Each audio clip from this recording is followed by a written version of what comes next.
They left her the way you'd leave a lame ox, not out of cruelty exactly, just arithmetic. One less mouth, one less weight to drag over the pass before the snow closed it.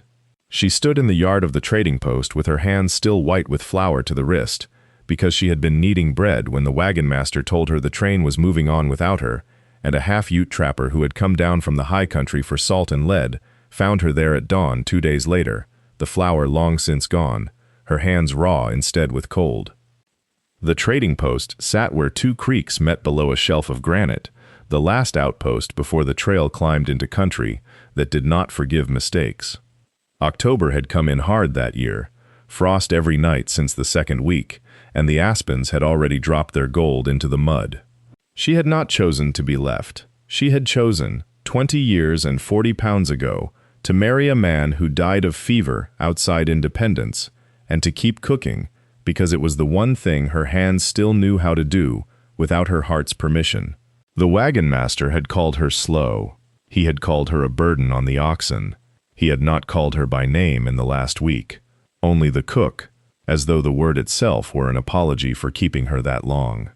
She was heavyset in a way the trail considered a fault and the winter would consider a mercy. More of her to keep the cold at bay, more strength in her back for the wood that would need splitting, more patience in her hands for the bread that would need making every gray morning whether anyone thanked her for it or not. She did not know that yet.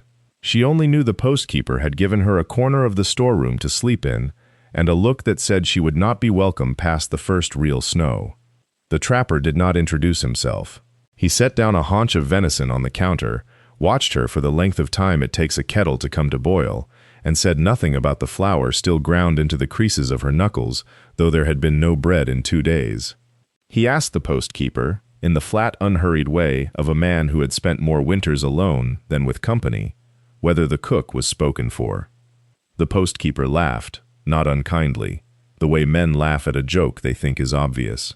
Told him she'd be no use to anyone once the cold set in proper, too much woman to feed, too little world left to feed her back. The trapper looked at her hands. Then he asked her, not the postkeeper, whether she could keep a fire through a night wind came down off the ridge at 40 below. She said she'd kept fires through worse. He nodded once, like a man closing a ledger, and went out to see about a sled. The postkeeper's laugh followed him out the door and hung there in the cold, like smoke that would not clear.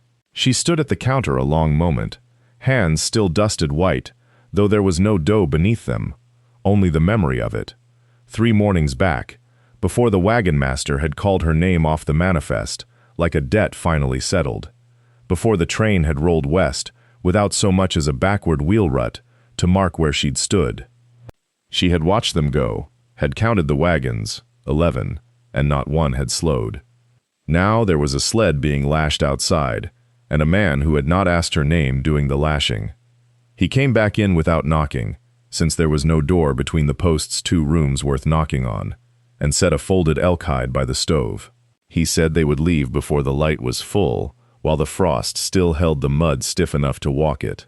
She asked why below the tree line and not his own cabin higher up, since surely a man built different for the altitude. He said the altitude did not care what a person was built for. He said little else.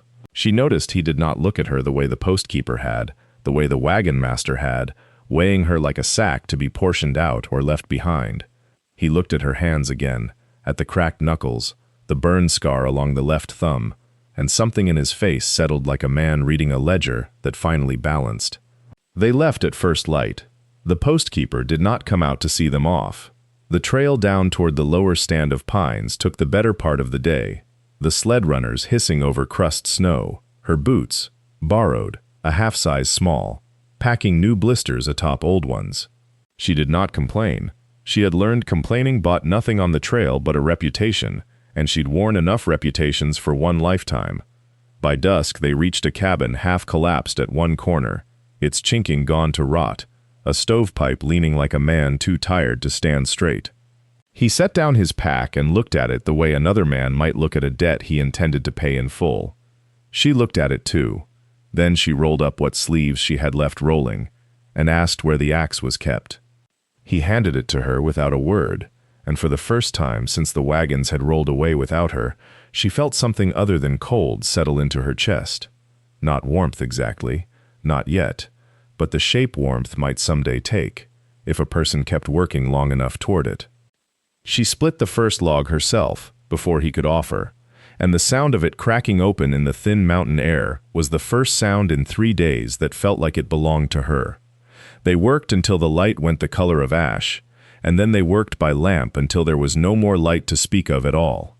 He fixed the stovepipe first, hammering the seams with a strip of tin he'd carried for exactly this kind of ruin, and she packed the wall gaps with mud and moss she dug from beneath the snow crust with her bare fingers, because the trowel had gone missing somewhere on the trail, with everything else she used to own. Her fingers went white, then red, then numb enough that she stopped noticing them at all, which frightened her more than the cold itself. He noticed.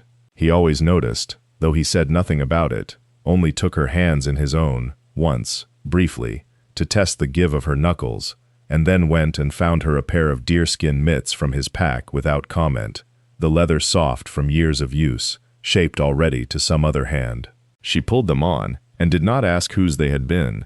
There were questions a person learned not to ask, out here, the way she'd learned not to complain. By full dark, the cabin held heat for the first time in what looked like years. The stove ticked and groaned as it warmed, and the two of them sat on opposite sides of it, eating hardtack softened in melted snow because there was nothing else yet, no larder, no root cellar dug, nothing but the bones of a shelter, and the two of them inside it.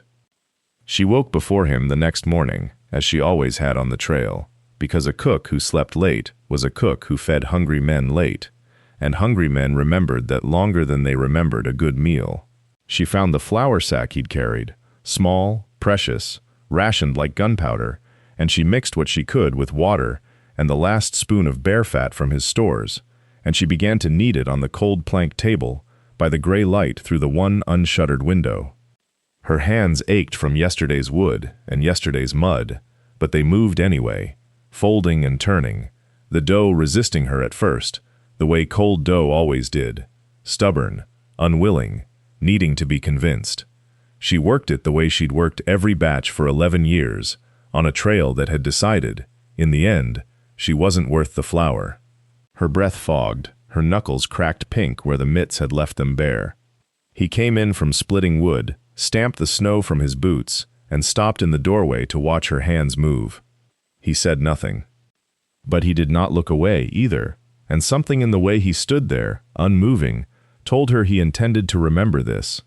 The bread that morning came out flat and dense, starved of yeast, but he ate 3 pieces standing at the counter and did not complain, and she understood that on this mountain a full stomach was its own kind of praise. By the 2nd week of November, the snow had come to stay, no longer a visitor but a resident, piling against the north wall until the window showed only a blue-gray smear of light by noon. He taught her to read it, the particular hiss that meant wet snow, heavy and dangerous on a roof, the dry squeak underfoot that meant the cold had dropped low enough to crack a man's lungs if he breathed it wrong. She learned to bank the fire so it held through the night without smothering, learned which logs threw sparks, and which burned patient and long. Her hands, always working, split and healed and split again, and she stopped noticing the sting, the way she'd once stopped noticing the ache in her feet after 12-hour days at the trail fires. They fell into a rhythm neither of them named. He hunted in the gray hours before full light, came back with rabbit, sometimes grouse, once a deer he dressed out behind the cabin, while she watched the steam rise off the carcass into air so cold it seemed to swallow the heat whole. She smoked what he brought, packed it in salt, learned the exact moment fat turned from good to rancid by smell alone. He watched her do this the way he'd watched her knead the dough, without comment, without flattery, the watching itself a kind of ledger he was keeping. One evening in early December, he brought in a second sack of flour, better than the first, traded from a trapper 2 valleys over for a beaver pelt she hadn't known he'd been saving. He set it on the table without a word and went back out to check the traps before dark. She stood looking at the sack a long moment. On the trail, flour had been rationed to her like a debt she owed and could never repay. Here it sat waiting, offered, plain as firewood. She made the bread differently that night.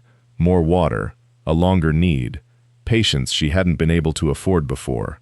And when he came in stamping snow from his boots, he stopped again in the doorway, the same stillness as before, and this time she looked up and met it. Neither of them spoke, but something had shifted in the room, small and unspoken, the way ice shifts before it breaks, and she went back to the dough, with her hands moving surer than they had in 11 years, while outside, the wind came down off the peaks and pressed itself against the cabin like something trying to get in. The cold did not let up for it. By mid-December, the snow had stopped being weather and become geography, a second landscape laid over the first, burying the fence rail to its top board and turning the path to the spring into a trench she broke fresh each morning, with a shovel he'd cut down to her height without asking. She noticed that. He had taken the long handle to the saw one afternoon while she wasn't looking and shortened it by a foot, and when she picked it up next, it fit her hands the way nothing on the trail ever had. Not the wagon gear built for men's shoulders, not the ladles too big for the pots she was given, not the boots 2 sizes wrong that had blistered her for 600 miles. A shovel that fit was such a small thing. She turned it over twice before she understood what it meant. The smokehouse went up that week. He built it low and squat against the north wall of the cabin, chinked with mud and moss, the way she'd seen the old Ute camps do it further south, and he showed her the racks with 3 sentences total, pointing more than speaking. She filled it with what deer meat they had, and hung strips of it in rows like drying laundry, and the smoke that rose from the green wood smelled of home, before she'd decided the place was one. The bread had become a fixture between them, wordless and daily. She rose before light now without needing to be woken by cold or hunger both, some inner clock set to the rhythm of dough rising, and she'd have her hands in the bowl before the fire had fully caught, working the flour he kept bringing in small, unexplained increments, as though testing how much she could be trusted with. Each loaf came out different. She was learning the oven's moods, the way heat pooled in the back corner and left the front pale, the way the crust set faster on windy nights, when the draft pulled harder at the flue. Nobody had ever needed her to learn a thing this carefully before. On the trail, competence had been assumed and never rewarded. Here it accrued, loaf by loaf, into something that looked almost like standing. He ate in silence still, mostly, but she'd caught him twice tearing the heel first, the driest piece, before touching the rest. An old habit, she guessed, from years of bread that wasn't worth saving the best part of. She said nothing about it. Some things a person showed you without meaning to, and pointing at them only closed the door again. Outside, the traps kept the meat coming, and the woodpile grew by his single-handed labor into a wall higher than her waist, and the days shortened until noon looked like dusk, and still the two of them moved around each other in that small room with an ease that had not been there in November, built out of nothing more than repetition and the plain fact of being fed. December came in on a wind that found every gap in the chinking. She woke before him now, always, the cold dragging her out of sleep like a hand on the shoulder, and she would kneel by the banked coals and coax them back with birch bark and patience until there was heat enough to work the dough. Her hands went into the bowl each morning stiff and came out raw, the cold biting worse where the skin had cracked at the knuckles, but she had stopped noticing the ache the way a person stops noticing a floor they walk on every day. The bread did not care that her fingers hurt. It only wanted warmth and time and a hand that knew when to stop kneading, and she gave it all 3. The storm came on the 9th day of the month, sudden the way mountain weather turned sudden, and it took the roof of the smaller lean-to where the salted meat hung. He was out in it before she understood what she'd heard, wrestling planks back into place with his bare hands, while snow came sideways hard enough to sting, and she followed him out with the lantern and a rope, because a man alone in wind like that could lose his footing, and no one would know until the wind quit. She held the light. She held the rope taut around a post while he worked, and when a plank came loose and nearly took his hand with it, she was the one who caught the board's edge and pushed it flat before it could swing back. He looked at her then, snow thick in his eyebrows, and did not thank her. He only nodded, once, and went back to the nails. Inside afterward, neither spoke of it. She put the kettle on, and he stripped his wet coat and sat close enough to the fire that the wool began to steam, And the silence between them was not empty, the way silences had been in November. It had weight now, the kind that comes from two people having stood in the same danger and come out the other side of it together. By the second week, the meat was dry enough to smoke properly, and she showed him a trick with juniper branches her mother had used, a slower smoke that took longer, but kept the meat sweeter through a long winter, and he listened to her the way he listened to weather, taking it in without comment, and trusting it enough to change how he built the fire. That trust, unspoken, was worth more to her than any words he might have offered.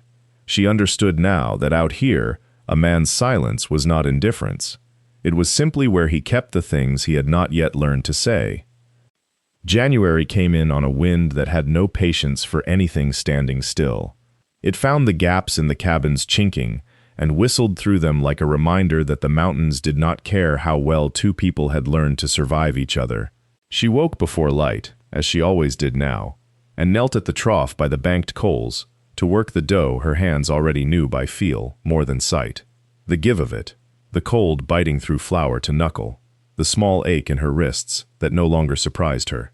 This was the same gesture she had made in October with fingers stiff from being left in the frost, except now the ache came from labor freely given, not labor demanded by no one at all. She noticed the difference the way she noticed weather changing. He rose not long after and did not speak, only fed the fire, and went to check the trap lines before the light was fully up. Boot crunch on frozen ground fading into the dark outside. She had stopped waiting for him to say good morning. She understood that the fire built up before he left was its own sentence, plain as any word. By mid-month, the meat cache was fuller than either of them had dared hope, juniper smoked, and hung in strips that would carry them through if nothing worse came. But something worse did come, in the shape of a storm that dropped snow for 2 days without pause, burying the cabin door to the latch and turning the woodpile into a shape she had to dig for with her bare hands, because the shovel had frozen to the shed wall. He came in from checking the horse half-blind with ice in his lashes and found her already working, already clearing, already certain of what needed doing before he could tell her. He stood a moment in the doorway, watching her break the crust of the drift with the flat of a shovel blade, breath coming out of her in short white bursts, and something crossed his face that was not quite surprise anymore. It had not been surprise in weeks. It was closer to expectation, the quiet certainty of a man who has stopped waiting to be disappointed by a person. That night, the wind screamed against the walls until near midnight, and they ate in silence at the small table, the bread from that morning gone hard at the crust, but soft enough inside to be worth the trouble of it. He tore a piece and did not offer thanks in words, only pushed the plate of preserved meat closer to her side of the table, an old habit becoming a newer kind of language. Outside, the snow kept falling, indifferent to both of them, and the mountains held their silence the way they always had, patient, unimpressed, waiting to see if this one would last the season the way the others hadn't. January arrived like a debt collector, taking what little softness December had left in the days. She rose before him now, most mornings, though he never once asked it of her. The dough was waiting under its cloth by the time he stirred, and she would already be elbow-deep in it, working the cold out with the heat of her own hands. Her knuckles cracked and reddened from the water and the flour, and the endless working of something into being, where before there had been nothing. She did not think of this as a kindness she was doing him. She thought of it the way she thought of breathing, necessary, unremarkable, the thing her hands simply did now in the dark. The trapping had gotten harder. He came back some evenings with less than he'd left with, the trap sprung and empty, animals gone deeper into whatever shelter animals find when the cold turns serious. He never spoke of these failures. He only ate what was put in front of him and looked, sometimes, at the shelves along the far wall, the jars, the smoked meat hung from the rafters, the sacks of flour measured out with a carefulness that had become its own kind of arithmetic. They would not starve. That much had become a fact between them, unspoken, the way most true things between them went unspoken. One evening he came in stamping snow from his boots and set something on the table without ceremony, a rabbit, thin from the season, hardly worth the effort of the skinning. She looked at it, then at him, and something in her chest did a small, quiet thing it had not done in years, some old muscle remembering its use. She did not say anything either. She only reached for the knife.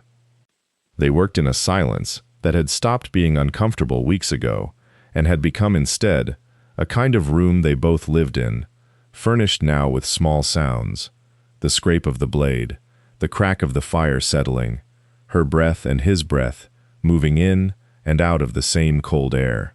When the rabbit was done, and the fat rendered down into the pot with what remained of the dried herbs, she portioned it without asking how much he wanted, because she had learned that too, the exact hunger of him, the way she'd learned the exact give of the dough beneath her palms. Later, long after he had banked the fire and gone still in the dark corner where he slept, she lay awake listening to the wind test the walls the way it tested everything up here, looking for weakness, finding none. She thought, not for the first time, that a person could be broken in one place and rebuilt entirely in another, and that no one back on that trail would recognize what her hands had become. February came in on a wind that had teeth. It stripped the last brown leaves from the scrub oak and left the cabin's below tree-line clearing, looking bare as a scraped bone. She woke before light, as she always did now, and found the sourdough crock swollen against its cloth, and she thought, as she always did, that this was the one thing that had not changed since the trading post. Her hands in cold dough at first light, though everything around the gesture had rearranged itself entirely. The smokehouse he'd built her in December, squat, log-walled, chinked with mud and moss, held 4 haunches of venison and a string of trout gone hard and amber in the smoke. She had learned to read the color of the meat the way she'd once read the color of bread crust, and she went out in the gray dark to check it before she fed the fire in the cabin, because a woman who let good meat spoil after 4 months of hunger deserved to be sent back down the mountain herself.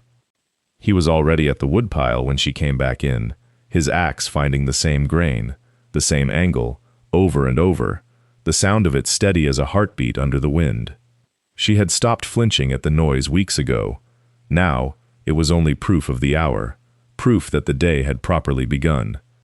She worked the dough on the plank table, knuckles white with cold, forearms strong in a way they had not been in October, when her wrists had ached by mid-morning, and she'd hidden the shaking from him out of an old habit of hiding weakness from anyone who might use it against her. There was no one here to use anything against her. That itself had taken longer to believe than the strength had taken to build. By the time the loaves went into the reflector oven, the sky had gone the color of ash and iron, promising more snow before noon.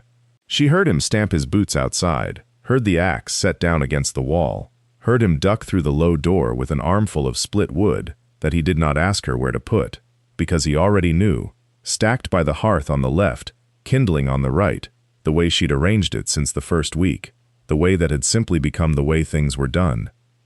He looked at the crock, empty now, and then at her hands, and said nothing, because there was nothing that needed saying. She wiped flour from her wrist and reached for the coffee pot, and outside, the wind kept testing the walls, and the walls kept holding, the way they had held all winter, the way she had begun, without ever deciding to believe that she would hold too. February found them counting differently than October had. Then, it had been a counting of losses, sacks of flour dwindling, days of light shortening, the space between them measured in suspicion. Now it was a counting of what remained, and what remained was more than either had expected. He came in one evening with a hair and blood on his knuckles from the cold, not from any fight, and set it on the table without comment. She had the fire built up already, had been building it up an hour before he was due, because she had learned the shape of his return, the way she had learned the shape of the oven's heat, by habit worn into instinct.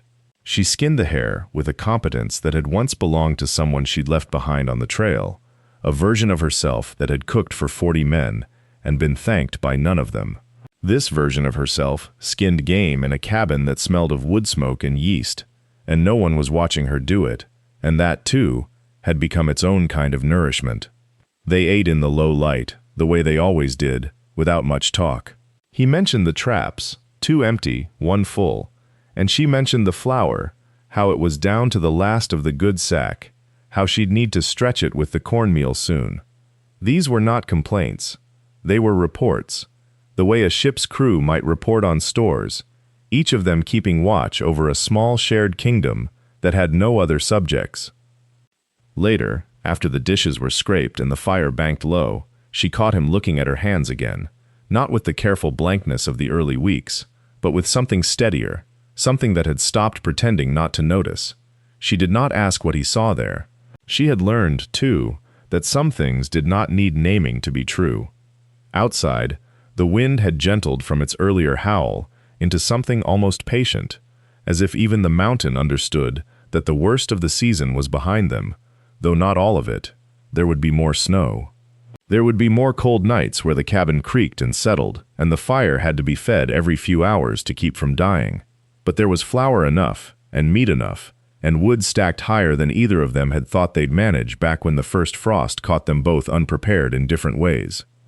She banked the coals herself that night, a task she had once left entirely to him, and he did not correct her, only watched, and said, before he turned toward the sleeping loft, that the traps would need checking early, before the next storm came down off the ridge.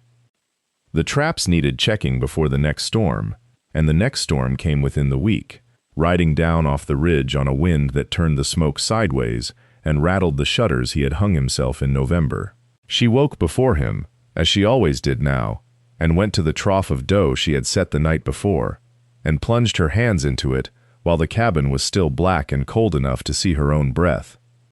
Her knuckles had cracked and healed and cracked again through the winter, until the skin had gone tough as harness leather, and she no longer noticed the sting when the cold dough met the split places. She worked the mass with the same patient turning she had used at 100 wagon train fires at her mother's table decades before that, at every hearth that had ever asked her hands to make something out of flour and water and time. The dough gave under her fingers, the way it always gave, familiar as breathing, and for a moment, the 4 months folded down small, and she was only a woman kneading bread in the dark, same as she had always been. But the cabin around her was not the same. The shelves held jars of dried apple and venison packed in its own fat, and a second cache tucked beneath the floorboards that he had shown her only in January, when he had finally trusted the cold enough to stop pretending it might not last. The wood box by the door was full, because she had learned to swing an axe without wasting the swing.